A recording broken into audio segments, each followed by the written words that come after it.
मेवां यो वेत्ति तत्त्वतः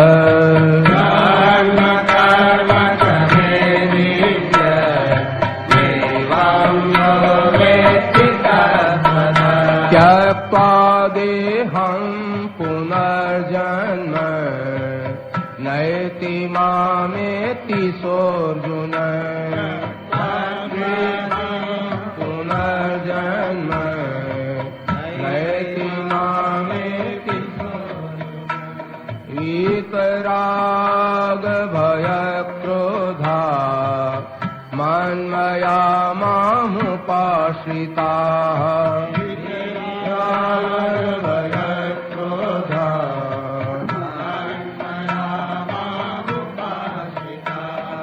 बहवो ज्ञान तपसा पूता मद्भावमागता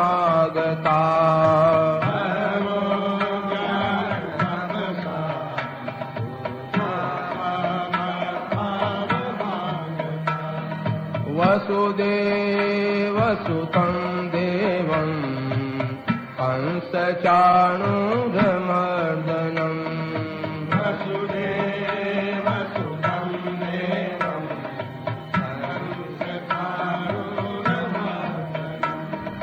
देवकी परमानन्दं कृष्णं वन्दे जगद्गुरुम् देवकी परमानन्दं कृष्णं वन्दे जगद्गुरुम् कृष्णं वन्दे जगद्गुरुम् कृष्णं वन्दे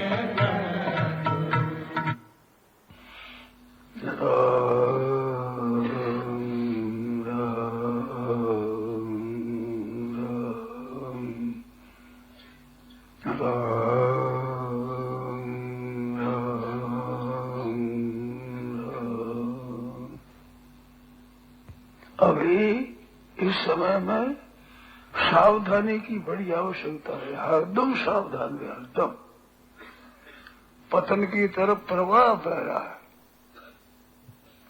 सावचेत रहे, सावधान रहे। पतन की तरफ बहुत ज्यादा बढ़ रहा है। तधर्मम धर्म मानिते तम सामता सर्वार्थात विपरीता बुद्धि तामसी तामसी बुद्धि हो रही है। साधक के लिए सावधानी की आवश्यकता है और आज सावधानी रहकर साधन करने से सिद्धि जल्दी होती है। पहले जमाने में साधन करने पर जल्दी पता नहीं लगता था। आज संयम करके ठीक ध्येय अपना पक्का बना करके चले तो उसके परिवर्तन होगा, खुद को पता लगता। अनुभव भगवत भजन का भाग्यवान को, भगवत भजन का अनुभव बहुत कम आदमियों को होता है। आज कल ऐसा जमाना है कि जल्दी पता लगता है सत्संग से। मान थोड़ा सत्संग करे, थोड़ा विचार किया तो उसका लाभ विशेष दिखता है। और सत्संग का समुदाय और जो कुसंग है उन दोनों को अलग अलग ठीक ये मालूम होता है। सत्संग एक वायुमंडल है, उसमें रहने से बहुत एक रक्षा होती है, स्वाभाविक। मनावती ने कहा था किले में रहना गोपीचंद को, तो किला गढ़ क्या है? सत्संग है, अच्छे पुरुषों का संग है। वो रक्षा करने के लिए एक बड़ा किला है, गढ़ है एक रक्षा करने का। ये तो है जग मारा जाएगा, गढ़ में रक्षा होती है। तो सत्संग है, उसे बड़ा लाभ होता है। मैं तो बहुत दिन से इधर सत्संग, अच्छा सत्संग मिल जाए, बड़े भाग्य पाइए सत्संग। बिना ही प्रयास हो भगवान, बिना ही प्रयास, अपना कुछ करना नहीं पड़े, स्वतः ही। इस वास्ते ये नौका रूप बने सत्संग, यहाँ में बैठो सब में लाई नौका है, तो नौ में बैठ जाए फिर क्या है, बस आप ही ले जाए। नौका में बैठने के बाद खुद को उद्योग करना नहीं पड़ता, कर जैसे संत समागम करिए भाई, ताकि सुगंध लगे चंदन की, चंदन होते बारन लाई, बारन लगे से लो पर संचन हो जाएगी, नौकरों कर जाओ मेरे समझ में आई, और उपाय नहीं तेरने का सुंदर काटी राम दो भाई, और तरह उपाय नहीं है। तो सत्संग है, आपस में सत्संग करो, भगवान की बात करो, रामायण पढ़ो, विचार करो, तो दो जना मिलकर करे तो उससे बड़ा काम होता है। दोनों साधक हो तो बड़ी अच्छी अच्छी बात पैदा होती है। जैसे अपने कहावत है कि दिए की तरह अंधेरा है, अपने मिट्टी का दीवा करके तेल में दीवा करते तो तेल नीचे अंधेरा रहता है, वे दीवा दोनों सामने देखा जाए तो वो उसका अंधेरा दूर होता है, वो उसका अंधेरा दूर, दोनों अंधेरा दूर हो जाता है। ऐसे दो साधक हृदय से एक होकर ठीक विचार करे वास्तव मानव कल्याण कैसे हो, ये लगन हो देगी और उसमें सावधान रहे तो आपस में बातें होती है, उसमें नई नई बात पैदा होती है। कहने वाले को मालूम होता है कि ये बात हमें याद ही नहीं थी, सुनने वाले भाई ये तो बहुत विलक्षण बात कही। बड़े अच्छे संत महात्माओं की सत्संग से जो लाभ होता है वो लाभ उसमें आपस में साधकों को देता है। तो भगवान तो सब जगह विराजमान है, अपने महात्मा वहां भी सत्संग, वहां भी महात्मा है, आप सच्चे नियत से आपस में बात करते तो वहां भी परमात्मा विराजमान ही है। तो बहुत अच्छी बातें पैदा होती, प्रकाश मिलता है सत्संग से। एक जैसे आदमी भोजन करे तो शक्ति मिलती है, बच्चे खेलते हैं तो भोजन करके फिर खेलते हैं, तो भोजन करने की तरह सत्संग है वो आध्यात्मिक जो शरीर है हमारा, साधक शरीर है, साधन की तरफ चलने का है, इसमें बड़ी पुष्टि मिलती है सत्संग से। कई बातों को ज्ञान होता है, वो कहने वालों को सुनने वालों को सब लाभ होता है। परस्परम भावयंता, परस्पर मत्स्यता मदगत प्राणाबोधयंत परस्परम कथयंत समान नित्यम तुष्यंती से समंती से, इसमें बड़ा आनंद मिलता है। हृदय खोल करके सत्संग किया जाए, बातें पूछी जाए, कही जाए तो बहुत बातों का प्रकाश मिलता है, एकदम स्वच्छता निर्मलता प्रकाश आता है। तो सत्संग से लाभ होता है, हमें ऐसा मालूम हुआ कि सत्संग से बहुत लाभ होता है। हमारे उद्योग न करने पर भी होता है, उद्योग करने में सावधानी न रखने तो सारे लाभ नहीं होता। सावधानी रखा जाए, खूब सावधानी रखा जाए तो बहुत चीजें मिलती है सत्संग से। ऐसे सत्शास्त्रों से बहुत सी बातें मिलती है। व्यवहार सुधरता है, परमात्मा सुधरता है, आपस में व्यवहार भी सुधरता है सत्संग से। ब्याह शादी हो तो उसमें सुधार होता है, आपस में बंटवारा हो तो सुधार होता है, कुटुंबों का आपस में मिलने में भी सत्संग करने वाले को कुटुंब और तरह होता है। जो सत्संग नहीं करे और दो बड़ी बड़ी विकट परिस्थिति है। अभी कन्या अधर्म मित्र है, अधर्म का मित्र है कलयुग, तो कलयुग से बचने के लिए सत्संग बड़ी आवश्यक चीज है। दिल में जागृत रहिए बंदा, ये तो प्रीति हरिजन से करिए परिहरिए दुख धंधा, दिल में जागृत रहिए बंदा, दिल में एकदम जागृत रहे, सावधानी। जागृत रहने का मतलब सावधानी, गलत है वो जो सावधानी नहीं लगता, नींद है तो ऐसे सावधान एकदम चलते फिरते उठते बैठते भगवान का नाम लेता रहे, सावधान रहे, हमारा दुराचार न हो जाए। मुख्य बात किसी को दुख न हो जाए, मेरे द्वारा किसी को कष्ट न पहुंचे, किसी का मेरे द्वारा अनिष्ट न हो, किसी का नुकसान न हो जाए। इसका महत्व बड़ा बात लिखा है, किसी को भी दुख न हो जाए ऐसी वृत्ति है, उसके द्वारा बड़ा उपकार लिखा है। मैंने तो पुस्तक यहाँ तो लिखा है कि जो ये बात है दूसरे को दुख नहीं देता है, किसी को बुरा नहीं चाहता है, बुरा काम करता नहीं है, तो उसके द्वारा त्रिलोकी को लाभ होता है। इतना बड़ा उपकार आप देकर के नहीं कर सकते। दान पुण्य से लाभ होता है सीमित, और दुख न देना, कष्ट न करना, किसी बुराई न करना, बुरा न सोचना, इससे लाभ असीम होता है। देने में तो चीज निकृष्ट हो दी जाती है, वहां मुझे पड़े ज्यादा है दे दो, खराब न हो जाए दे दो, तो वो देने में बढ़िया नहीं है वो चीज। ऐसे बहुत कम आदमी देखेंगे जो देने में बढ़िया चीज देते हैं। खेती में बोते हैं तो बहुत बढ़िया दाना असली देगा बोते हैं, पर मन में देते हैं तो रद्दी चीज देते हैं, रद्दी दाना में क्या उगेगा वो। तो किसी दुख न देना है, इसमें रद्दी ऐसा नहीं होता, सब बढ़िया बढ़िया होता है, घटिया ही नहीं इसमें। किसी को कष्ट में क्या घटिया होगा, किसी को कष्ट नहीं देना है। ऐसा आदमी कहीं जावे तो वो सब जगह सुख पाता है, आराम पाता है। क्योंकि मनुष्य को दुख होता है अपने भाव आचरण खराब होने से, अपनी नीयत खराब होने से। अपनी नीयत स्वार्थ की होती है, उससे लोगों को दुख होता है, कष्ट होता है।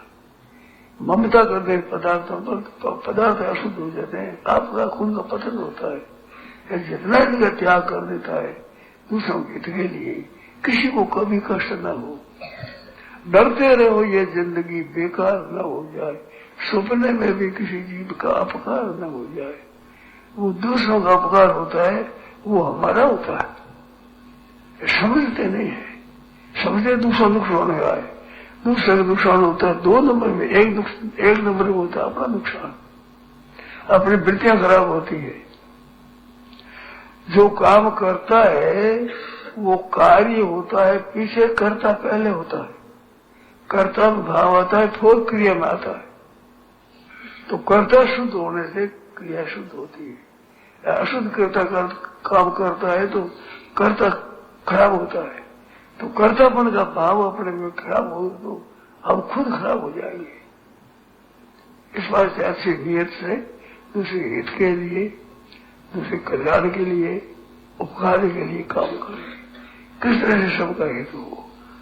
गीता में आए सर्वभूत हित रहता, ते प्राप्त मंत्री मामई बस सर्वभूत हित रहता। हित में लगती होती प्रीति, हित करना है 2 नंबर का है, और हित का भाव है वो 1 नंबर का है।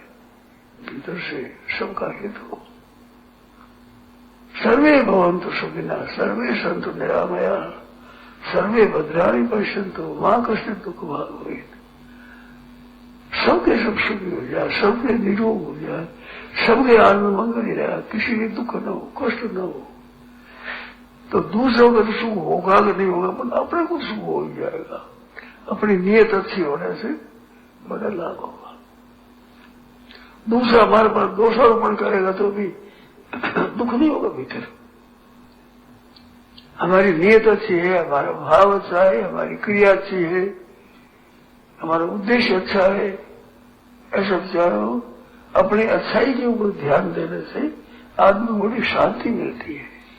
जैसे लोग धनी आदमी कहते धन है हमारे पास में, तो धन का तो अभिमान होता है, वो धंधे के काम आता नहीं है इतना सद्गुण सदाचार काम आते हैं। बड़े बड़ा ध्येय देता है।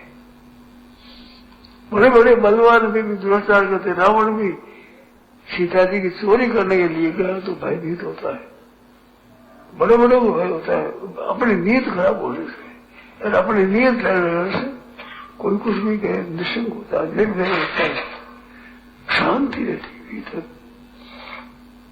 कोई निंदा करे तो भी देखे भाई मैंने तो काम खराब किया नहीं है, इस अपने आचरण पर दृष्टि से बड़ा लाभ होता है, बड़ी शांति मिलती है, बड़ा सुख मिलता है, बड़ी चिंता बढ़ती है। अपना भाव शुद्ध रखने से, अपना भाव अशुद्ध होने से कष्ट पाना पड़ता है। क्रिया शुद्ध न हो तो भी भाव गिर गया तो गलती होती है। नफा वस्तु में है नहीं, नफा भाव में हो। भाव बेहुना परसराम बैठा पूरी खोई। बाजार का भाव हाथ लगता है तो धनी हो जाता है, भाव गिर जाता है तो वह कंगला हो जाता है, नुकसान हो जाता है। वो भाव तो बाजार के अधीन है और ये भाव अपने अधीन है। अपना खुद अच्छा भाव रखे तो बाजार कैसे ही हो। तेरे भावे जो करो भलो बुरो संसार, नारायण तू बैठ गए अपन भवन वो हाथ। तो आज के वायुमंडल में भी सुधार जल्दी होता है। इस बात के भीतर की शंकाओं का समाधान कर ले, संदेह को दूर कर ले और भजन में साधन में लग जाए, उद्देश्य बना ले अपने उद्धार का, बहुत लाभ की बात होगी। नहीं तो बड़ी पतन की बात हो जाएगी। बहुत सावधानी की जरूरत है। धर्म दुराचार जबरदस्ती आते हैं। संघ है ना, संघ का असर पड़ता है। जैसे सत्संग में लाभ होता है, ऐसे ही कुसंग से बड़ा नुकसान होता है। और आज कुसंग जगह जगह है। आदमी ख्याल कम रखते हैं, स्वार्थ परायण नहीं, स्वार्थ परायण दिखता उसको स्वार्थ में शू दिखता, वो स्वार्थ में नुकसान अपना जारी होता है। और परमात्मा यो थोड़ा दिखता है, परंतु लाभ बहुत ज्यादा होता है। खास करके अपने भावों को विचार रखो, अपने भाव गिरने मत दो, अपने भाव अच्छे रखो, त्याग के भाव रखो, हित के भाव रखो। सर्वभूत हिते रता, पर हित सरस धर्म नहीं भाई, पर पीड़ा सब नहीं अधमाई, पर हित बस जिनके मन माही, तिनका जग दुर्लभ को सुनाई। दूसरे हिताई भाव रहे सब सुनाई, तो उसी लिए मेरा अहित नहीं होता है, ठीक ही ठीक होता है। तो नियत शुद्ध बना ली जाए। इस वास्ते अहंता को बदलो, अहंता मैं साधक हूं। एक बात यह है कि मनुष्य मात्र साधक है। मनुष्य जन्म मिलता ही साधन करने के लिए है। तो मनुष्य मात्र साधक, मैं मनुष्य हूं, कैसे काम कर सकता हूं? एक भाई ने पूछा कि स्वाभिमान क्या है, अभिमान क्या है? तो मैंने कहा स्वाभिमान वो है कि मनुष्य होकर नीचा काम कैसे कर सकता हूँ, निंदा कैसे कर सकता हूँ, चोरी कैसे कर सकता हूँ, व्यभिचार कैसे करता हूँ, अनाचार कैसे कर सकता हूँ। मेरे को लोग मनुष्य कहते हैं। युधिष्ठिर महाराज को यक्ष ने पूछा है, प्रश्नोत्तर ये बहुत सारे प्रश्न पूछे कहीं, उसने ये बात पूछी है कि मोद क्या है, मन में हर्ष, हर्ष क्या है?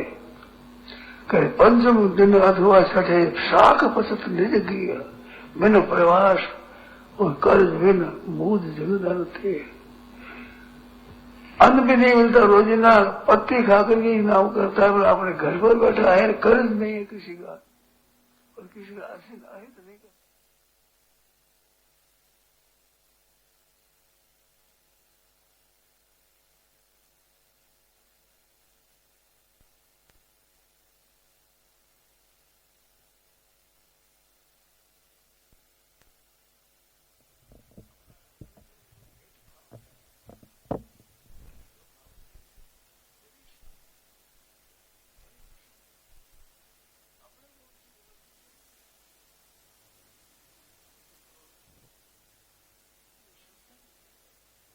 नारायण नारायण नारायण।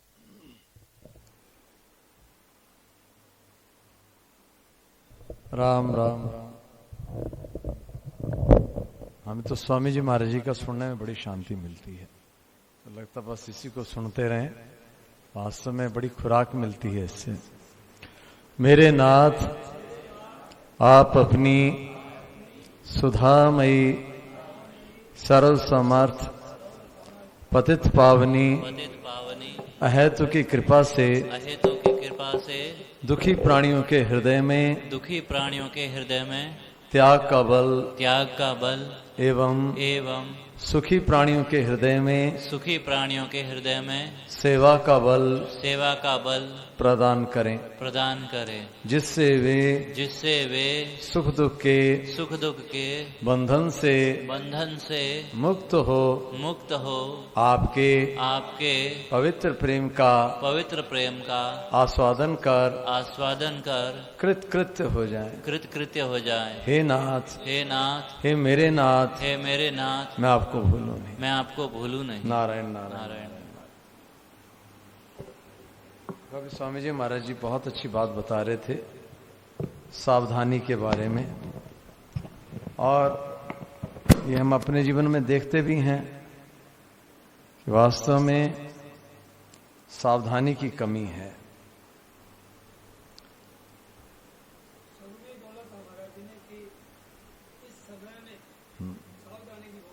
बहुत ज्यादा थी इस समय में।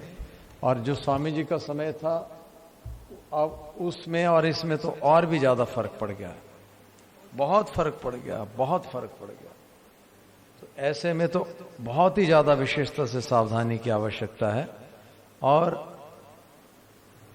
स्वामी जी का ये भी कहा साथ में कि अभी वर्तमान में कोई सावधानी से लग जाए और दृढ़ निश्चय रखे तो अभी जितनी जल्दी उन्नति हो सकती है इतनी पहले नहीं होती थी। स्वामी जी महाराज जी का अपने जीवन का अनुभव है ये। तो देखो मेरे मन में क्या बात आ रही थी, कल भी हमारे यहां पे चर्चा चली थी, ऐसे ही निकली थी, कोई ऐसे को विचार करके नहीं कहा था, 6 महीने वाली बात है, आज वही दिमाग में घूम रही थी। तो 6 महीना तो बड़ी बात है, ये तो बड़े छलांग मारने वाली बात है। पर अभी मन में आया कि शुरुआत तो करें। क्यों? क्योंकि परमात्मा तत्व ज्यों का त्यों विद्यमान है, हम भी हैं, बीच में केवल हमारा निश्चय नहीं है। उस परमात्मा तत्व को वर्तमान में अनुभव करने के लिए केवल हम ढिलाई कर रहे हैं, बस ठीक है ठीक है ठीक है, ऐसे उसको टाल रहे हैं सिर्फ। नहीं तो अभी वर्तमान में ठीक तत्परता से दृढ़ निश्चय से लग जाएं तो हमारे जीवन में बहुत परिवर्तन आ सकता है। तो हम केवल ये अपनी शिथिलता है, ढिलाई है, उसको बस अभी मैं कर रहा था, जब कर रहा था तो उसमें देखा कि तो वो 1 घंटा भी बैठते हैं ढंग से तो कितना लाभ होता है। पूरा ऐसा लगता है कि बिल्कुल भगवान आमने सामने है। तो हिम्मत करके करें हैं? तो उसमें कुछ एक हम विचार रखेंगे कि एक तो पूरा 11 दिन का विचार किया हमने, अब वो भी नवरात्रों के समय में, यहां नहीं करेंगे यहां नहीं करेंगे। 11 दिन का विचार किया और उसमें पूरा मौन रहना है, कोई मोबाइल नहीं, जो भी चीजें हमारे को गिराने वाली हैं उनको पहले साइड में कर देंगे। 11 दिन तक पूर्ण मौन, मोबाइल बिल्कुल जहां पे भी हम रहेंगे पहले ही जमा करवा लेंगे, मोबाइल किसी के पास नहीं रहेगा। बाकी कार्यक्रम वैसे चलेंगे, भोजन में फलाहार या एक टाइम खिचड़ी या दलिया वाला कर लेंगे शाम के वक्त। तो शुरुआत तो करें, बस केवल हम साहस नहीं जुटा पाते। हाँ, कहां करेंगे? हाँ, ये भी मेरे मन में विचार चल रहा था। जगह भी मेरे को बहुत अच्छी मिल गई, बड़े शांतिपूर्वक और बहुत बढ़िया ढंग से होगा, बहुत ही बढ़िया जगह मिल गई। और परे है, वहां पे अकोमोडेशन छोटी सी है, 10-15 लोग ही कर सकते हैं, ज्यादा नहीं, जगह छोटी है और ये इससे ज्यादा होने वाले भी नहीं है। तो पर कोई हो ना हो हम तो करेंगे, हमारे तो जच गई ये बात कि भाई इस मार्ग में तो स्वामी जी महाराज जी कहते थे कि केवल हिम्मत की जरूरत है, केवल हिम्मत की जरूरत है। परमात्मा तत्व ज्यों का त्यों है, बस हम थोड़ा दृढ़ निश्चय करके लग जाएं तो उसका हमें वर्तमान में ही उसके बिल्कुल अनुभव शुरू हो जाएंगे। तो अभी मेरे मन में आया कि नवरात्रे में करेंगे, नवरात्रे में अपने 9 दिन का पाठ भी करेंगे, बाकी 5 बजे की प्रार्थना जैसे चलती वैसे चलेगी, क्या नहीं करेंगे। यहां वैसा माहौल नहीं है, हमें जो जगह मिली है वैसे बहुत बढ़िया है, बिल्कुल संसार का प्रवेश ही नहीं है वहां पे।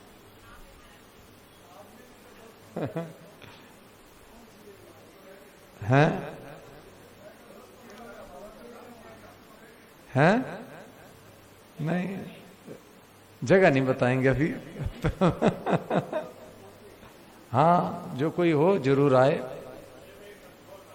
हाँ हाँ हाँ हाँ बिल्कुल सही बात है। नहीं, उसमें हम पूर्ण मौन नहीं रहेंगे। जैसे रामायण का पाठ होगा, गीता पाठ होगा, वो तो करेंगे, पर बाकी इसके अलावा कोई दूसरी चर्चा नहीं। रामायण का जैसे नवान का प्रायण है वो पूरा करेंगे, पर बाकी कोई बात नहीं करेंगे। और देखो 50 की तो हमारे वहां पे इतनी व्यवस्था नहीं है, 10-15 आप खुद आ जाओ, ये बड़ी बात है। 50 तो छोड़ो परे आप हिम्मत करके आप आ जाओ। 15 की लोगों का इतना सही, और उसमें खर्चा भी नहीं रहेगा, बस आपके खाने का है, बाकी रहने रोने का कोई खर्चा नहीं रहेगा। बड़ी अकोमोडेशन होगी, जो कि आपको लगेगा कि महाराज ये तो हम तो यहीं रहेंगे।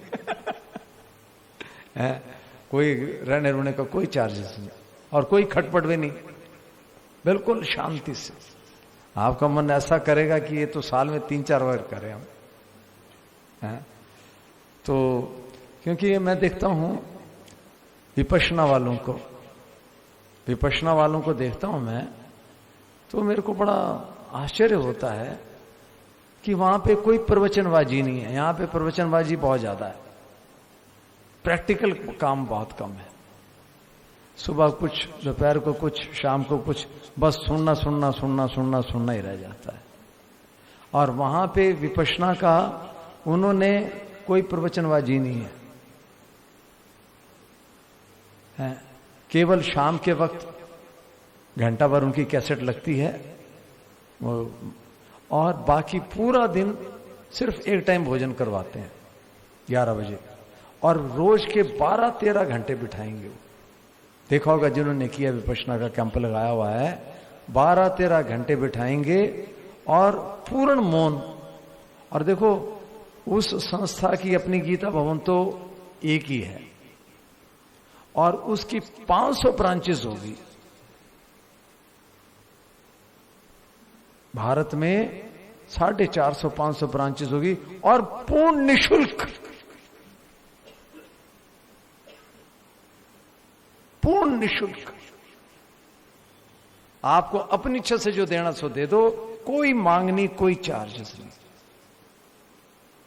तो मेरे को आश्चर्य होता है यार, हम तो इतनी ऊंची बात कहते हैं, लेकिन प्रैक्टिकल रूप में हम बहुत पीछे रह गए उनसे,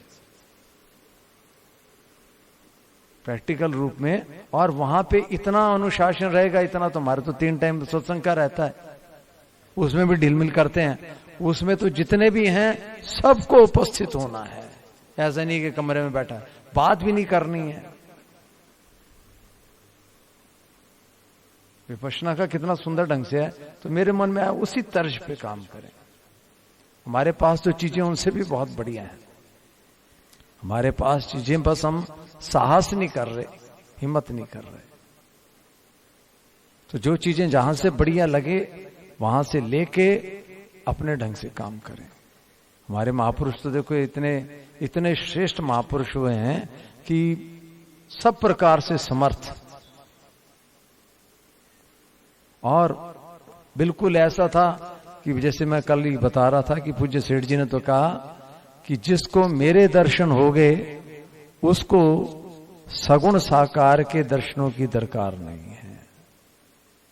जिसको मेरे दर्शन हो गए उसको सगुण ब्रह्म के दर्शनों की दरकार नहीं है। तो ऐसे ऐसे महापुरुष, स्वामी जी महाराज जी वगैरह, तो स्वामी जी महाराज जी की स्थिति तो बहुत ही विलक्षण। वासुदेव महाराज जी ने खुद कहा, पहले भाग्यशाली हैं जिनको ऐसे संत के दर्शन हो रहे, जिनको वासुदेव सर्वम का अनुभव हो गया। एक ही बार गई थी महाराज जी ने बात। तो ये तो इतनी ऊंची उपलब्धि स्वामी जी महाराज जी की थी। तो हमारे पास तो बातें बहुत ही श्रेष्ठ हैं, पर हम बस केवल ढिलाई निश्चय नहीं कर रहे। तो कल 6 महीने का चल रहा था ना, तो अब 11 दिन का तो पक्का कर ही दिया हमने। मेरे को लग रहा था दिनेश तो आ ही जाएगा। हैं? नहीं, अब अच्छी बात है, पर ये जो भी हो 5-7 जो भी लोग हों वो हमारे से बात करें, और उसमें खर्चे का भी बिल्कुल कोई रहने रुने का कोई खर्चा नहीं रहेगा, हैं? हाँ। और फिर अगर इसी पैटर्न पे हम चलेंगे तो 11 दिन से फिर उसके कभी 40 दिन का करेंगे, हैं? इतना भी हो जाए तो अभी बहुत बड़ी बात है। प्रैक्टिकल, हाँ, थ्योरी कर रहे हैं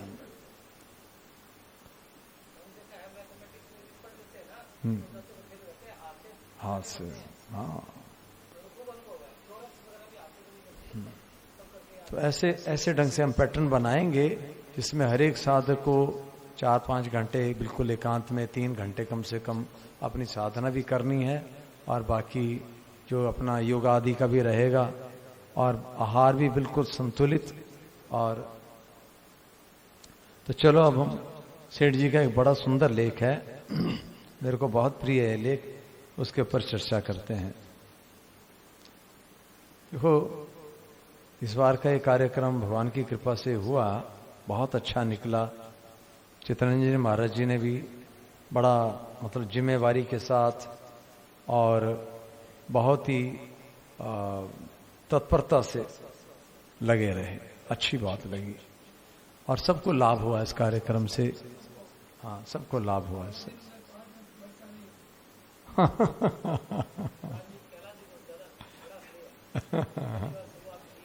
हाँ, बहुत अच्छी बात। तो ऐसे ही इस बार हम वहां पे भी करेंगे। मनुष्य का कर्तव्य, बहुत सुंदर लेख है। विचार की दृष्टि से देखने पर स्पष्ट ही समझ में आता है कि आजकल संसार में प्रायः सभी लोग आत्म उन्नति की ओर से विमुख से हो रहे हैं।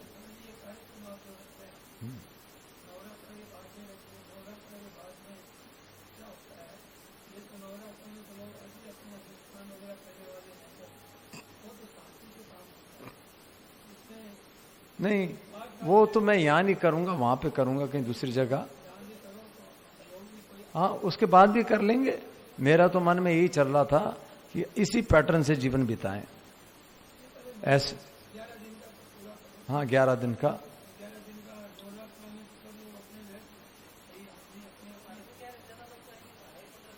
हाँ, हमारा तो छोटा सा गए है, कोई इतना बड़ा है ही नहीं।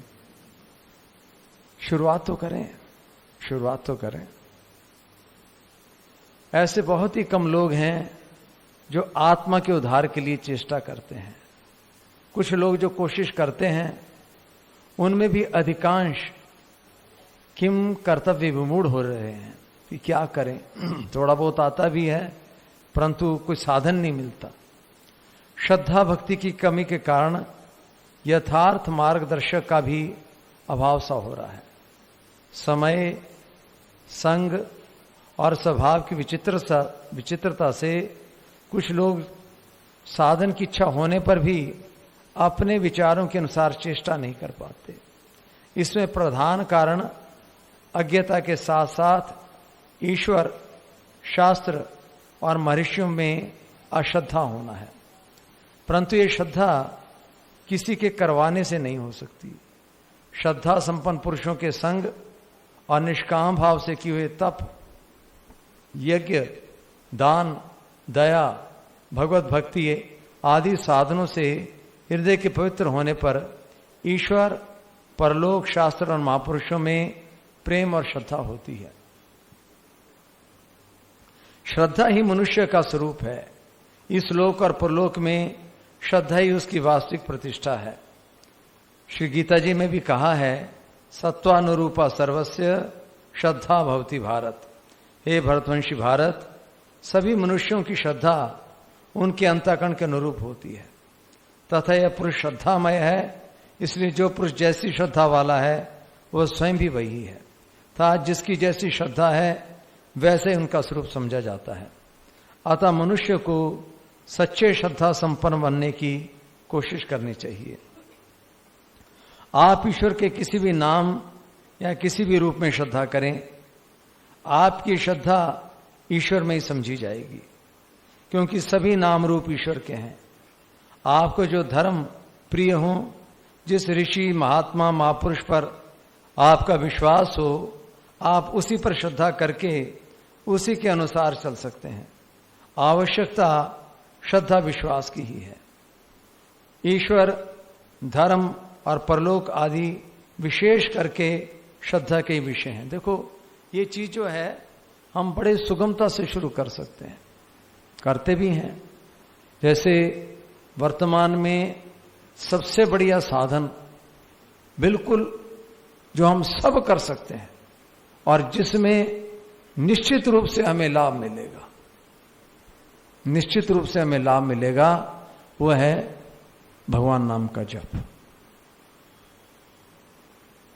और उसमें भी स्वामी जी महाराज जी एक तरीका बताते थे कि एक माला में 4-5 बार हे नाथ आपको भूलो नहीं, और साथ में जैसे राम राम राम राम राम राम राम राम राम राम ये भी है। पर इससे भी बढ़िया मेरे को एक और बढ़िया तरीका मिला है कि जैसे ओमकार का जप करते हैं ना, ओम, इसी प्रकार से ओमकार के लिए तो स्वामी जी महाराज जी मना करते थे कि सबका अधिकार नहीं है, परंतु हमारी सनातन संस्कृति में बहुत मतभेद हैं, कई करते हैं, परंतु और भी मैंने कई बातें सुनी हैं, परंतु राम नाम बिल्कुल इसमें किसी प्रकार की कोई खिंचातान नहीं है। तो राम नाम की वैसे धुन जैसे ओमकार की करते हैं वैसे करके लंबे इसके जितना आप इसको ले जा सकें, जैसे स्वामी जी महाराज जी सुबह करते हैं ना राम, तो इसको इतना लंबा नहीं, खूब लंबा ले जाए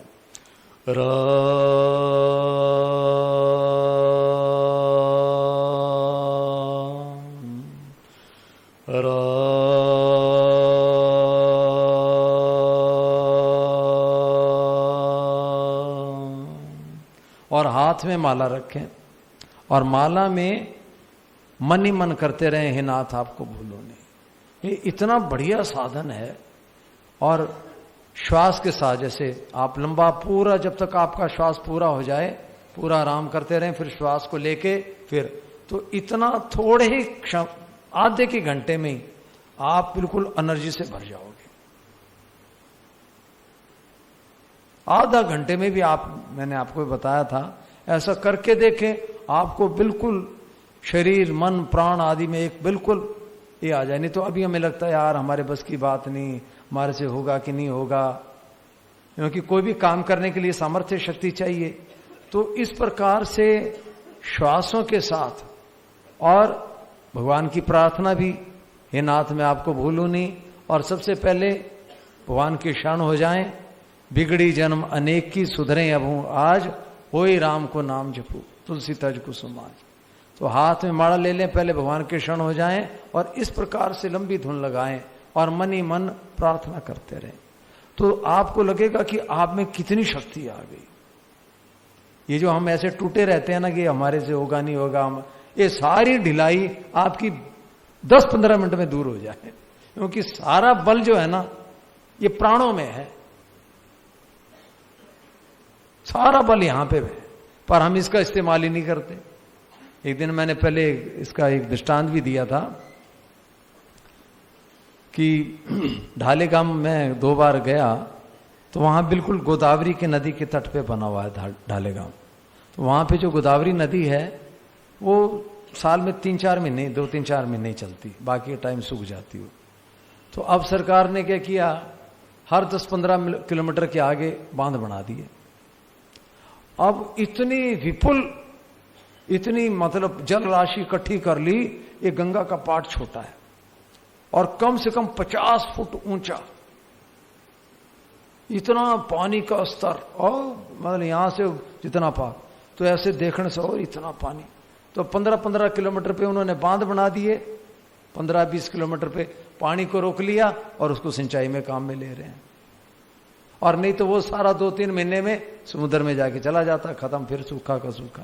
तो ऐसी ये शक्ति भगवान ने दी हुई है, पर हम इसका इस्तेमाल ही नहीं करते। पूरी उम्र आप देख लो कितने लोग हैं जिन्होंने अपने इस नाक की शक्ति का अपने जीवन में प्रयोग किया होगा। पूरे दिन में ध्यान ही नहीं जाता। शब्द बोलते हो तो हमने कुछ गलत बोल दिया, वो ध्यान भी जाता है, पर श्वासों के बारे में तो कोई ध्यान ही नहीं है। कितने आए, कितने गए, कब आए, कैसे आए, छोटे आए, बड़े आए, कोई ध्यान ही नहीं है। और इसका हम ठीक ढंग से ये करने लगे तो भागवत में लिखा है प्राणायाम महाबला, महान बल है। तो प्राणायाम भी नहीं करना हमें, तो बस राम के साथ इसी को ऐसे करके ये करो। आप खुद करके देखना, अभी आप कमरे में जाओगे 15-20 मिनट के लिए ही ऐसा करके देखना।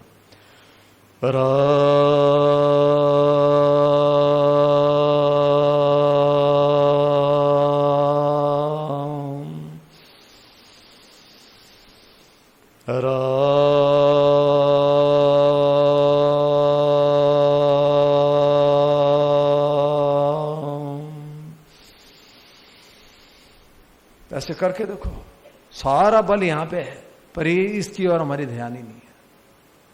ये जो हमारे भीतर में एक बड़ी कमी रहती है ना, हमारे भी हमारा से होता नहीं, ये सारी थोड़ी देर में दूर हो जाए तो हमारे पास समय शक्ति है। ऐसी युक्तियां भी हैं जिनसे हम बहुत लाभ कमा सकते हैं, बस एक निश्चय करके लग जाने की आवश्यकता है। यदि आपको किसी भी धर्म शास्त्र और प्राचीन महात्मा के लेख पर विश्वास ना हो, अब देखो सेठ जी ने बहुत ही व्यापक लेख लिखा है, ये मतलब मनुष्य मात्र के लिए। अब सब प्रकार के लोग हैं संसार में, सभी धर्मों के मानने वाले, नहीं मानने वाले, तो ऐसा लेख है जो सबके काम का है। पर हमारे को तो बहुत सी बातें हमारी श्रद्धा है, भगवान नाम में हमारी श्रद्धा है, संत महात्माओं में हमारी श्रद्धा है। आप ईश्वर के किसी भी नाम या किसी भी रूप में श्रद्धा करें, आपकी श्रद्धा ईश्वर में ही समझी जाएगी, क्योंकि सभी नाम रूप ईश्वर के हैं। आपको जो धर्म प्रिय हो, जिस ऋषि महात्मा महापुरुष पर आपका विश्वास हो, आप उसी पर श्रद्धा करके उसी के अनुसार चल सकते हैं। आवश्यकता श्रद्धा विश्वास की। अब देखो इतने लंबे सुनने की जरूरत ही नहीं है, इतनी सी बात सुन के माला लेके लग जाएं, फिर पता लगेगा यार कितना फायदा है। जैसे तुलसीदास जी महाराज जी की एक लाइन ही बहुत है, बिगड़ी जन्म अनेक की सुधरे अभों आज। कितना बड़ा, देखो कितना बड़ा चैलेंज है, आज और अभी सुधर जाए। अनेक जन्मों की, सदा की हो ही राम को, भगवान के शरण हो गए, माला ले ली और बस, और कुसमाज कुसंग जो है उसका त्याग। तो ये फालतू बात और मोबाइल है। देखो स्वामी जी महाराज जी ने तो बहुत बढ़िया है, शरीर मन बुद्धि सब कुछ कुसमाज में डाला है महाराज जी। मतलब अपना करके कुछ नहीं है, मेरा कुछ नहीं, मुझे कुछ नहीं चाहिए।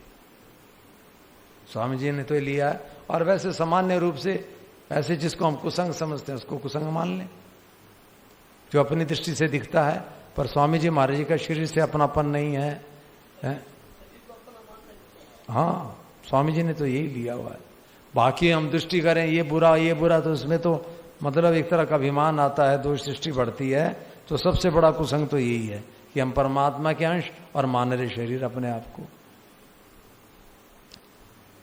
यदि आपको किसी भी धर्म शास्त्र अथवा प्राचीन महात्माओं के लेख पर विश्वास न हो, तो पहले तो ये बात कह दी कि किसी भी संत महात्माओं को आप आदर्श मान के लग जाएं, पर आपको किसी पे विश्वास ही ना हो तो कम से कम एक श्रीमद् भगवद गीता पर तो जरूर विश्वास करना चाहिए, क्योंकि गीता का उपदेश प्राय सभी मतों के अनुकूल पड़ता है। इस पर भी विश्वास न हो तो अपने विचार के अनुसार ईश्वर पर विश्वास करके उसी के शरण होकर साधन में लग जाना चाहिए। कदाचित ईश्वर के अस्तित्व में भी आपके मन में संदेह हो तो वर्तमान समय में आपकी दृष्टि में जगत में जितने श्रेष्ठ पुरुष हैं उन सब में जो आपको सबसे श्रेष्ठ मान्य हो, उन्हीं के बतलाए हुए मार्ग पर कमर कसकर चलना चाहिए। ये देखो खास बात क्या है कि ऐसे ढीले ढीले मत चलो, ऐसे ढीले ढीले मत चलो, कोई बात स्वीकार करके लग जाओ कमर कस के, क्योंकि परमात्मा तत्व तो है ही है, बस हमारा निश्चय नहीं है, और उसके कारण हम अपने वर्तमान में संसार के थपेड़े खा रहे हैं। यदि वर्तमान काल के किसी साधु महात्मा या सत्पुरुष पर भी आपका विश्वास न हो तो आपको ये विचार करना चाहिए कि क्या सारे संसार में हमसे उत्तम कल्याण मार्ग के ज्ञाता कोई नहीं है। यदि ये कहते हों कि हैं तो सही पर हमें मिले नहीं, तो उनकी खोज करनी चाहिए। अथवा यदि ये समझते हो कि हमसे तो बहुत से पुरुष श्रेष्ठ हैं, परंतु कल्याण मार्ग के भली भांति उपदेश करने वाले पुरुष संसार में बहुत ही थोड़े हैं, जो हैं उनको हम जैसे अश्रद्धालुओं का मिलना कठिन है। और यदि कहीं मिल भी जाते हैं तो पहचानने की योग्यता होने के कारण हम उन्हें पहचान नहीं सकते। ऐसी अवस्था में आपके लिए ये तो अवश्य विचारणीय है कि आप जो कुछ चेष्टा कर रहे हैं उसको क्या आपका यथार्थ कल्याण हो जाएगा। यदि संतोष नहीं है तो कम से कम अपनी उन्नति के लिए आपको उत्तरोत्तर विशेष प्रयत्न तो करना ही चाहिए। शम दम धृति क्षमा शांति संतोष जप तप सत्य दया ध्यान आदि सेवा आदि गुण कर्म आपके विचार में जो भी उत्तम प्रतीत हो उनका ग्रहण तथा प्रमाद आलस्य निद्रा विषय आसक्ति छूट कपट चोरी जारी आदि दुर्गुण और दुष्कर्मों का त्याग करना चाहिए। प्रत्येक कर्म करने से पूर्व सावधानी के साथ ये सोच लेना चाहिए कि मैं जो कुछ कर रहा हूं वो मेरे लिए यथार्थ लाभदायक है कि नहीं, और उसमें जहां कहीं त्रुटि मालूम हुई पड़े उसका बिना विलंब सुधार करना चाहिए। देखो ये सब बात शरणानंद जी महाराज जी कहते थे और स्वामी जी महाराज जी को शरणानंद जी की बात बहुत प्रिय थी। तो जो कुछ सेठ जी ने अब ये कहा वो उस एक लाइन में आ जाता है कि आपको किसी धर्म पे विश्वास नहीं, किसी संत महात्मा पे विश्वास नहीं, किसी शास्त्र पे विश्वास नहीं, ना पहले हुए उन पे विश्वास, ना अब है उन पे विश्वास, ना भगवान के अस्तित्व पे विश्वास, तो कम से कम अपने जाने हुए असत का त्याग करो, अपना जाना। तो कितनी स्वामी जी को ये बात कितनी स्टिक लगती थी। हाँ, कहीं मतलब ना तो कहीं धर्म ग्रंथ पढ़ने की जरूरत और ना किसी संतों के पास जाने की जरूरत, परंतु वर्तमान में अपनी स्थिति में हमें संतोष नहीं है, तो उसके लिए जो हमें अपनी दृष्टि से लग रहा है कि भाई ये तो अपने लगता है कि यार, खुद को लगता है यार ये तो गलत है, दूसरे चाहे कहें चाहे ना कहें सबको छोड़ दो। और देखो शरणानंद जी ने कैसे एक निर्विवाद मार्ग बता दिया है, दूसरों की ओर भी कोई मतलब नहीं।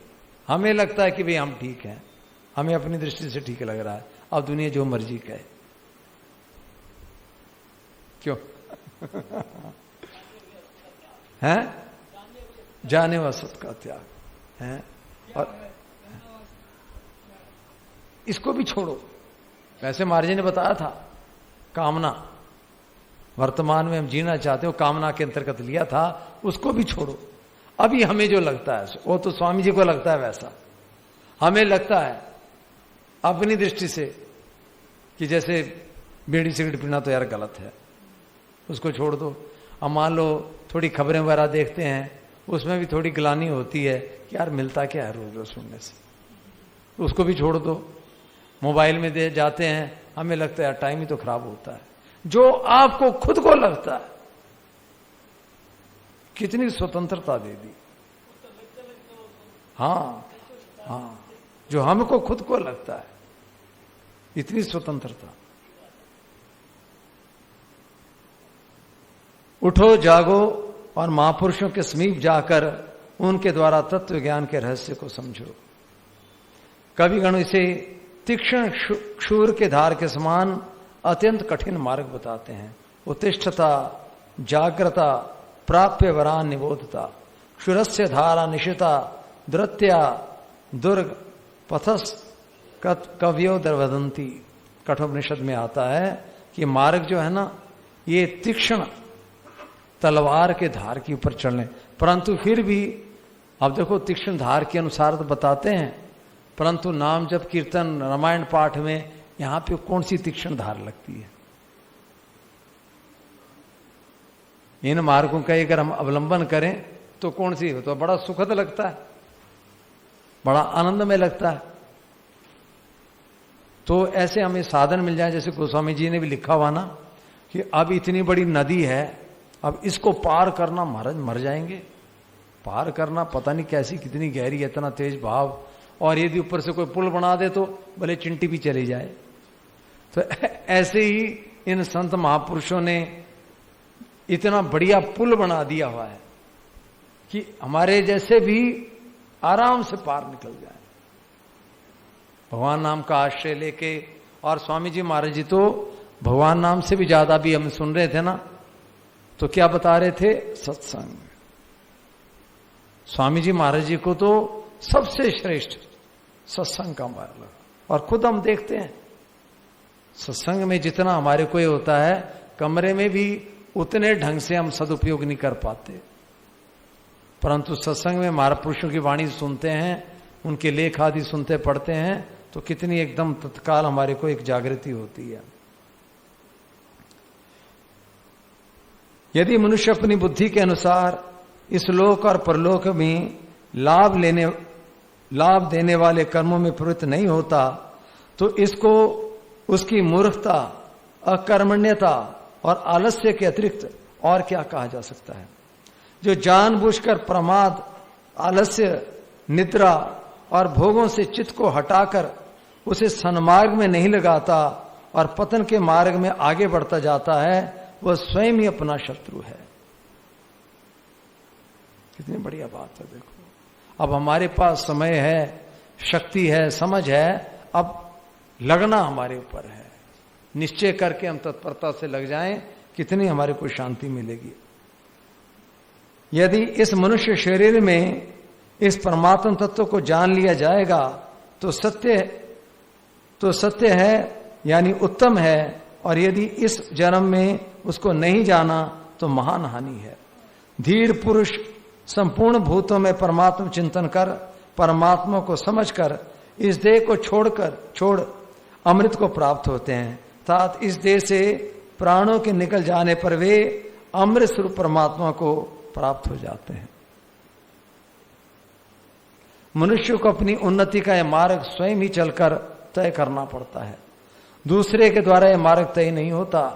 अतएव इसी में बुद्धिमत्ता और कल्याण है, और यही उसका निश्चित कर्तव्य है कि अत्यंत सावधानी के साथ प्रतिक्षण अपने को संभालते हुए इस लोक और परलोक के कल्याणकारी साधन को खूब जोर के साथ करता रहे।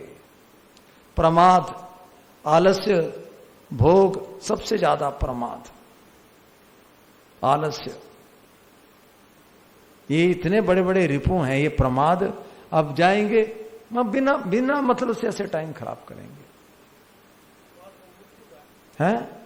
मृत्यु है, सचमुच मृत्यु है, क्योंकि हम परमात्मा तत्व के सनातन चेतन अंश और केवल प्रमाद के कारण से उस अमरता से विमुख होके वैसे ऐसे ही दीनहीन होके घूम रहे हैं। तो थोड़ा सा हम अपना निश्चय करके अपने जीवन को कितना सार्थक बना सकते हैं। प्रमाद, आलस्य, भोग और दुराचार आदि को कल्याण के मार्ग में अत्यंत बाधक समझकर उन्हें सर्वथा त्याग दें। उठो, जागो, महापुरुषों के समीप जाकर उनके द्वारा तत्व ज्ञान के रहस्य को समझो। कविगण उसे तीक्ष्ण क्षूर के धार के समान अत्यंत कठिन मार्ग बताते हैं, परंतु देखो अत्यंत कठिन है, परंतु स्वामी जी जैसे महापुरुष मिल जाए ना, तो स्वामी जी महाराज जी के तो जीवन का उद्देश्य ही है कि कैसे सुगमता से शीघ्र और सबको कल्याण हो जाए, है भगवान ने भी कहा। हाँ, और सुखपूर्वक किसके लिए है? नहीं है जो बात नहीं मानते। अश्रद्धाना पुरुषा धर्म से आस्य परंतप, कि इतने सुखपूर्वक हम उस परमात्मा तत्व को प्राप्त कर सकते हैं, लेकिन अब श्रद्धा नहीं करते। अब इतना सुगम उपाय नाम जप का ही है, समय हमारे पास है, शक्ति हमारे पास है, परंतु कठिन मानकर हताश होने की कोई आवश्यकता नहीं। भगवान में चित्त लगाने से भगवान की कृपा से मनुष्य सारी कठिनाइयों से अनायास ही तर जाता है। मच्चिता सर्वदुर्गाणी मत प्रसादा तरिष्यसि। भगवान ने और भी कहा है, देवी हेषा गुणमयी मम माया दुरत्या। एक बार एक सज्जन महाराज से पूछे, महाराज जी भगवान कहते हैं देवी हेषा गुणमयी मम माया दुरत्या। महाराज जी कहा आगे बोलो, आगे बोलो। बोले माँ में भी प्रपद्यन्ते माया में ताम तरंती थे। बोले आधा ही क्यों बोलते, पूरा बोलो ना, भगवान के शरण हो जाओ, तर जाओगे।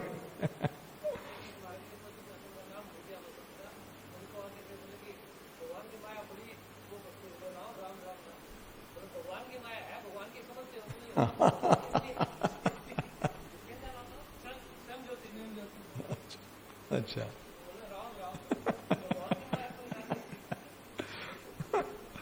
ये मेरी अलौकिक अति अद्भुत त्रिगुणमयी योग माया बहुत दुस्तर है, परंतु जो पुरुष मेरी शरण में आ जाते हैं वे इस माया को उल्लंघन कर जाते हैं, अर्थात संसार में से सहज ही तर जाते हैं। सब देखो, हम लोगों की वैसे बहुत सी चीजें तो कट गई हैं। अब हम लोगों में ना तो ऐसी कोई शंकाएं हैं, ना ही ऐसी कोई अश्रद्धा है, संतों के प्रति श्रद्धा है, ऐसी कोई शंकाएं भी नहीं कि हमारी किसी पे विश्वास। बहुत हमारे काम बने हैं, बस अब थोड़ा सा और निश्चय की आवश्यकता है। और बहुत निश्चय भी है हमारा, जैसे 5 बजे प्रार्थना करते हैं, दिन में लगे रहते हैं, और थोड़ा पक्का हो के, और थोड़ा सा निश्चय करके, जो अपनी दृष्टि से असत्य है उसका त्याग करके, और थोड़ा ये कमर कस के लगे तो बहुत अद्भुत परिणाम आएंगे। तो वो अभी जितने भी हम लोग बैठे हैं ना, इनका स्वास्थ्य भी इतना है कि ऐसा नहीं है कि बस अब स्वास्थ्य भी इतना गया बीता है, अभी स्वास्थ्य भी इतना खराब भी नहीं है। तो मतलब सब के सब जितने भी इस बात कर रहे हैं, सुन रहे हैं, मतलब अपने जीवन में विशेष लाभ उठा सकते हैं।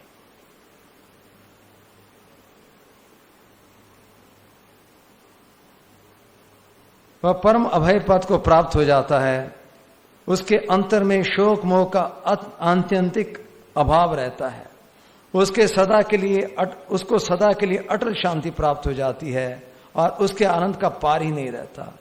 उसकी अनिर्वचनीय स्थिति का उदाहरण वाणी या संकेत के द्वारा समझाया नहीं जा सकता। ऐसी स्थिति वाले पुरुष स्वयं ही जब उस स्थिति का वर्णन नहीं कर सकते, तब दूसरों की तो बात ही क्या है। मन वाणी की वहां तक पहुंच ही नहीं है, केवल पवित्र और शुद्ध बुद्धि के द्वारा मनुष्य स्वयं उसका अनुभव करता है, ऐसा वेद और शास्त्र कहते हैं। एष सर्वेषु भूतेषु मूढ़ात्मा न प्रकाशते, गूढ़ोत्मा न प्रकाशते।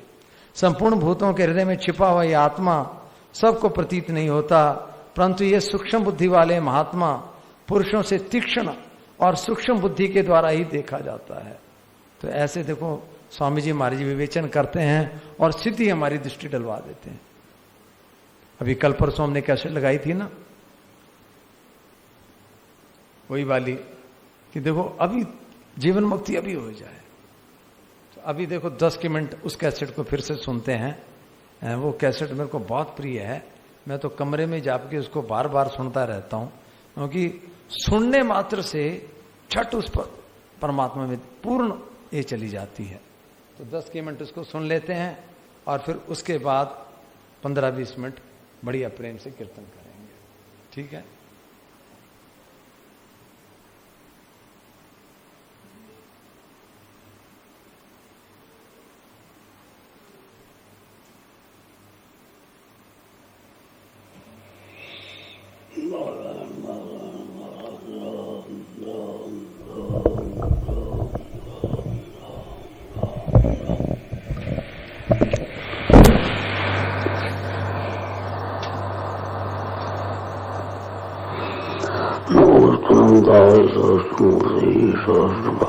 सहस्रपादाक्षुषुर्वाहै सहस्रनाम्ने पुरुषाय सहस्रकोटि सहस्रकोटियुधारणे।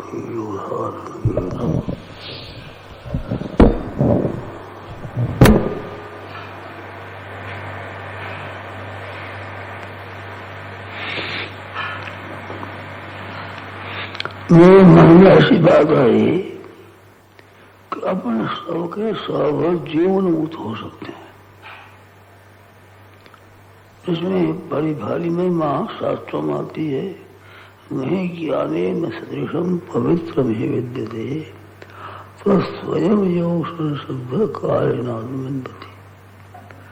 ज्ञान के समान कोई चीज पवित्र नहीं है।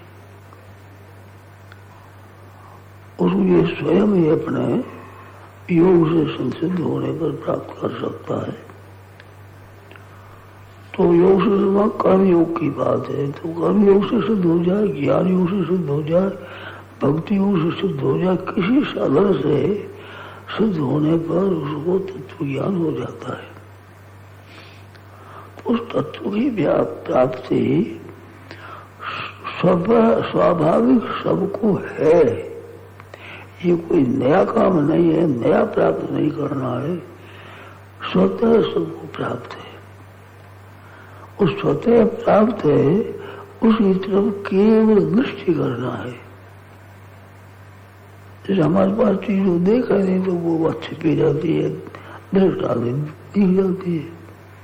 ऐसे वस्तु तत्व की तरफ दृष्टि होते ही प्राप्ति हो जाती है। उसमें ऐसा नहीं कि मेरे को प्राप्ति नहीं थी, अब प्राप्ति हुई है, ऐसा नहीं होता। ये तो था ही ऐसे, ये सीधी बात है, ऐसा होता है। तो उस तत्व की प्राप्ति अपने को बड़ी सुगमता से हो सकती है, बहुत सरलता से। तो मन में कई वर्षों से भी बात आती है, मन में और भी आती है। अभी विचार किया तो एक मन मार्दी अपने सबको तत्व ज्ञान हो सकता है। जितने सत्संग सुनते हैं सबके सब ज्ञानी तत्व भी जीवन मुक्त हो सकते हैं, इसको कोई संदेह की बात नहीं। फिर विचार किया तो भाई कौन कौन हो सकते हैं, तो उनमें कुछ विचार करके नाम लिखे कि ये जिज्ञासु है। इसकी इच्छा, केवल इच्छा चाहिए। और सुनाई दे रहा है?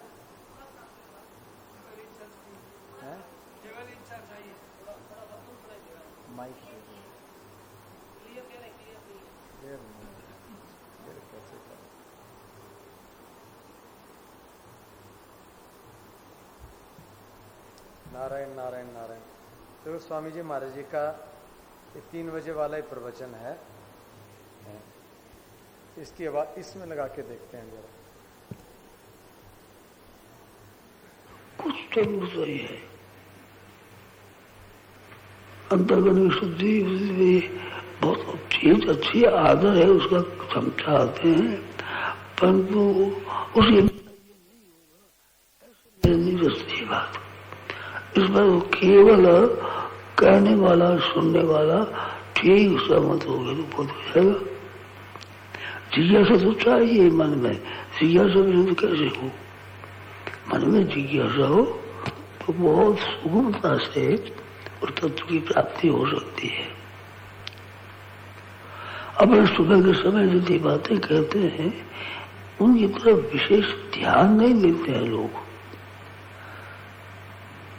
नहीं तो सीधी सीधी बात है कि बचपन से लेकर आज तक शरीर बदला है, परिस्थिति बदली है, भाव बदले हैं, देश बदला है, काल बदला है, वस्तु बदली है, ये सब जितना प्रकृति प्रत्याकार ये सब बदला है। पर तो मैं तो वही हूँ जो बचपन में था। और बचपन नहीं, भूत ग्राम स एवं अनंत अनंत महाप्रलय हुए, महासर्ग हुए, महाप्रलय हुए, उनमें रहने वाला स एवं वही यह स्वयं है। तो वह तो निरंतर रहा। और भूतवा भूतवा प्रलय जन्म होकर नष्ट हो गए तो शरीर सदा नाश होता रहा। ये दो बात बड़ी प्रत्यक्ष सिद्ध है।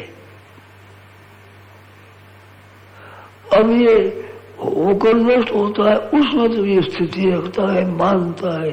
स्थिति हो नहीं सकती उसमें, मानता है, उसको दिया आदर। और जो स्वयं जो निर्विकार स्वतः सिद्ध नित्य निरंतर रहने वाला अपना स्वरूप है, उसका किया निरादर। इतनी बात है, भूल इतनी है। अब उसको अगर हम निरंतर रहते हैं, उसका आदर करें, तो सबको स्वतः प्राप्त है। वो अप्राप्त हो सकता ही नहीं किसी तरह से। तो हम सब के सब उस तत्व को प्राप्त कर सकते हैं। क्यों प्राप्त कर क्या सकते, प्राप्त है उसको। और संसार की निवृत्ति स्वतः होती है। शरीर की निवृत्ति हो गई, बहुत उम्र चली हो गई, बैठे वो समय अब नहीं है, वो तो बीतता जा रहा है। और जो जानने वाला आप हो कि वो ही है, आकर बैठे उस समय आप थे, वही आज आप है, अभी है। ये बात एकदम ठीक है। उस नाशवान की तरफ उसको आदर न देकर, उसको महत्व न देकर, एकदम नित्य निरंतर रहने वाले की तरफ दृष्टि दिया जाए, तो बोध में क्या कमी है बताओ। अब आप बताओ, इसमें आप जितने हो वो बताओ, इसमें क्या कमी है।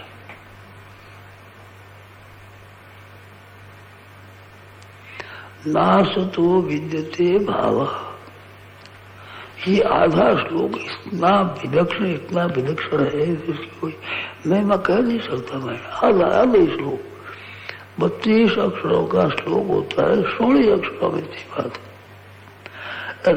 16 अक्षरों में 8 अक्षर का चरण होता है, तो 2 ही चरणों में नासतो विद्यते भावो और ना भावो विद्यते सतः। अब ध्यान दें, असतः भाव न विद्यते। असत वस्तु है, उसका भाव मन, उसका होनापन सिद्ध नहीं होता, होनापन है ही नहीं उसका। असत का होनापन सिद्ध हो ही नहीं सकता। और ना भाव विद्यते सतः, सत जो है उसका अभाव विद्यमान है ही नहीं, वो सदा ही भाव ही विद्यमान है। और असत का अभाव ही विद्यमान है, भाव विद्यमान है ही नहीं। कितनी बड़ी जोर से मार्मिक बात बताई। जो आत्म तत्व है उसका तो अभाव विद्यमान नहीं है, और जो नाशवान चीज है इसका भाव विद्यमान नहीं है। तो नाशवान की तरफ से दृष्टि हटाकर अविनाशी दृष्टि करने, इतना ही तो काम है। ये दोनों अनुभव तो है अपने को। शरीर में आगे का नाश होता है, ये अनुभव है, और मैं वही हूँ, ये अपन नित्यता का अनुभव है। तो नित्यता अनित्यता का अनुभव सबको है, केवल नित्य स्वरूप है, उस तरफ दृष्टि नहीं डाली, उसको आदर नहीं दिया। और अनित्य उस तरफ दृष्टि रखी, उसको आदर दिया, महत्ता दी, सत्ता दी। यही भूल इस मुख्य है। इस भूल को ही मुख्य अपनाए रहे, इस बात से उसकी प्राप्ति नहीं होती, ऐसा मान लिया।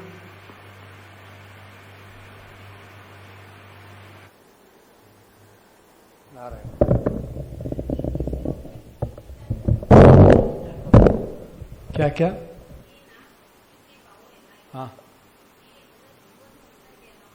हाँ, आदिनी पूरी आ गई, सब कुछ आ गया, सब कुछ ही आ गया। बात इतनी सी है। स्वामी तो कहते हैं कि इस आद्य श्लोक में दुनिया के सारे धर्म ग्रंथों का सार है, और इस आद्य श्लोक की व्याख्या सारे इसमें है।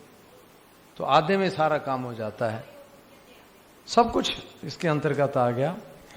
अभी इसमें एक मेरे मन में बात आती है, और देखो अगर वास्तविक एक सजीव साधना जो है ना, उसका स्वरूप क्या होना चाहिए। अब महाराज जी ने ये बात बता दी कि जो नहीं है उसकी हमने वर्तमान में सत्ता मान रखी है, नहीं को है माना है, और जो है उसकी और हमारी दृष्टि नहीं है। तो काम कितना है, नहीं से हटा के है में हमारी दृष्टि चली जाए। अब साधन क्या है, साधन ये देखो, नहीं पे जहां पे भी हमारी दृष्टि जा रही है, या तो शरीर में मान लो कोई कष्ट व्याधि पीड़ा है, वहां पे दृष्टि जाती है, उसी में हमारा मन लगा रहता है। अथवा कोई घर परिवार का काम है, कोई ना कोई हमारे मन में कोई ऐसा हो जाए, या वहां पे हमारे मन में रहता है। दो ही चीजें हैं, या तो शरीर के कष्ट पीड़ाओं से हम व्यथित रहते हैं हम वर्तमान में, या कोई ना कोई घर परिवार संसार का चिंतन। ठीक है, तो यदि शरीर के कोई कष्ट पीड़ा जो है हमारे को वर्तमान में व्यथित कर रहे हैं, तो साधन वर्तमान में यह होना चाहिए कि सबसे पहले जहां पे भी है उसका ठीक ढंग से हम उसका उपचार करें, चाहे खान पान के द्वारा और संयम के द्वारा और योगासन प्राणायाम के द्वारा। तो यहां से अगर जहां पे भी ये है उसके ठीक ढंग से हम उसका ये करें तो उसकी हमारे को वर्तमान में याद ना आए। और इसके लिए मेरे मन में आता है नेचुरोपैथी, और बहुत बढ़िया चीज है। एक तो खान पान और हमारे जीवन शैली में कुछ एक चीजें इनका समावेश हो तो शारीरिक कष्ट पीड़ाओं से हम बहुत जल्दी ऊंचे उठ सकते हैं। ज्यादातर तो मेरे विचार से शारीर के पीड़ाएं कष्ट जो हैं वो हमारे को वर्तमान में व्यथित करती हैं। सबका अपना अपना होगा, मैं तो अपना देखता हूं, बाकियों का हमें क्या पता लगे। सबका अपना अपना शरीर है, पर अपना अपना खुद देखें कि वर्तमान में हमारे को कौन सी चीज व्यथित करती है। तो इनका अगर ठीक ढंग से इसी में लगे ना तो फिर हमारे को सब प्रकार की हमारी उन्नति हो। पर जो वास्तव में साधन होता है उसकी तो हम उपेक्षा करते रहते हैं और ऐसे टाइम खराब करते हैं, ऐसे टाइम खराब करते हैं। तो थोड़ा निश्चय करके हम लगें तो बहुत विशेष लाभ होगा। आप कीर्तन करें।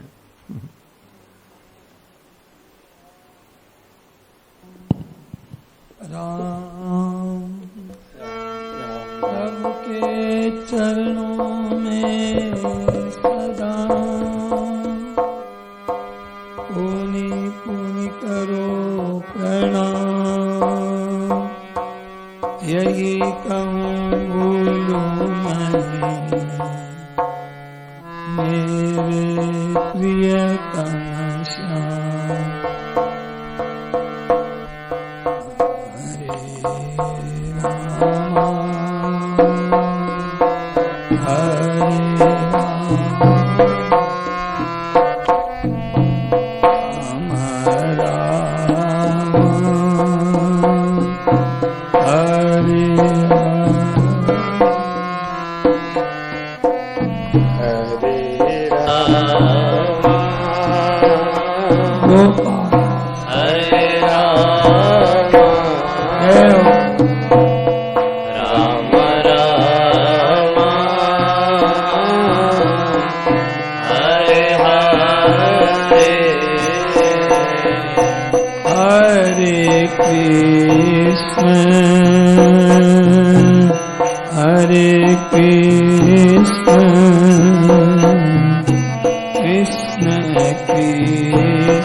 Hare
Hare Krishna